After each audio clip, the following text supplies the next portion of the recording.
Welcome back. It's 7:13 and the race for City Hall just got a little more crowded. Pix 11 is your local election headquarters, and we're keeping track of all the developments in the national and local races that affect you. Another Democratic candidate challenging Mayor Eric Adams. He just made it official with this campaign video released just moments ago. Take a look. City Hall is engulfed in corruption. Unscientific. The cost of living is the real crisis. New Yorkers are being crushed by rent and childcare. The slowest buses in the nation are robbing us of our time and our sanity. Working people are being pushed out of the city they built. A mayor could change this, and that's why I'm running. Queens Assemblymember Zohran Mamdani has some bold ideas on how to make the city more affordable, and he is joining us this morning to tell us all about them. The latest to join the race. So great to have you here. Thanks for being here. Thank you so much for having me. You have been a very outspoken critic of Mayor Eric Adams. No surprise here along the way, right?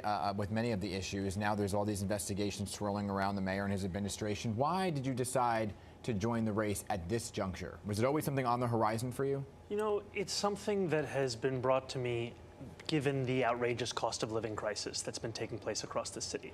Right? There's a lot of focus on the corruption that is engulfing City Hall, but even prior to that, Mayor Adams was failing New Yorkers, and he was failing them because he was taking almost every opportunity to exacerbate this cost of living crisis, whether it's by increasing rents on rent-stabilized tenants by 9% and counting, the most we've seen since a Republican was running City Hall, or whether it's by abandoning them through the inability to deliver basic services that New Yorkers rely on the city for. But as we were mentioning, it's a very crowded field, including some of your Albany colleagues. We have Zelnor Myrie, Queens Assemblymember Jessica Ramos. So what sets you apart from them? So I have deep respect for everyone who's running in this race. I think what will distinguish myself in this campaign are both the proposals and the policies that we put forward. For example, in launching, we have said we're going to freeze the rent for more than 2 million rent-stabilized tenants because the mayor sets their rent. We are going to make universal child care a reality. Well, hold on the rent issue. Please. It's actually the Rent Guidelines Board that sets the rent. Well, right? So how would you go around that? Here's the thing. Every single appointee on that board is appointed by the mayor. And too often we have politicians who refuse to connect the dots. They appoint someone, that person carries out their decision, and they say, it was my appointee. But New Yorkers, we know the truth. So what would you do? Appoint people that would want to freeze the rent? I would appoint people that were committed to making the city more affordable and that were committed to freezing the rent for the more than 2 million rent-stabilized tenants. I mean, these are units that should be the bedrocks of economic stability across New York City. But now we have the rents going up on an annual basis because we have a mayor who said, I am real estate.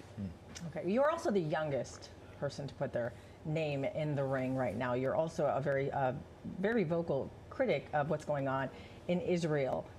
How are you going to overcome that, especially when that Jewish community is a huge voting bloc here in the city? How will you overcome that? So there are a couple of things. First, I'd say, I'm 33 years old. That's only 2 years younger than Michelle Wu when she launched her successful campaign to become the mayor of Boston.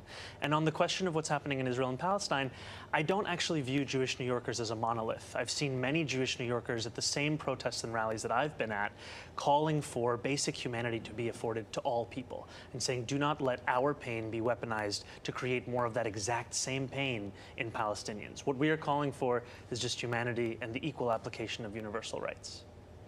So I'm curious again on the timing, right? So did you jump in because of the affordability crisis or because of the investigations around the mayor? Because your name hadn't been floated prior to this very moment. So, I think it's something that I've been considering, but it's something that you have to take seriously. And so the conversations began, especially as this affordability crisis was skyrocketing. And then the fact that we have a mayor on federal charges, a mayor who has said in his own words that he's going to fight them with every ounce of strength and spirit in his body, it leaves the question of where does that leave New Yorkers? I mean, you can just look at the mayor's own management report and see his inability to deliver services before the indictment. Do you think that you would describe yourself as a progressive? Absolutely. So when you look at that and you have other progressives who are in the race, do you cancel each other out? I don't think so. This is ranked choice voting, so the idea of a spoiler doesn't really have the same kind of meaning in a race like this. What I actually think that this race allows us to do is to speak to the breadth of New York City, to make sure that every New Yorker has someone on the ballot that they see themselves and their life in, and I believe that this campaign is going to provide that for many New Yorkers. But as I mentioned before, you're the youngest.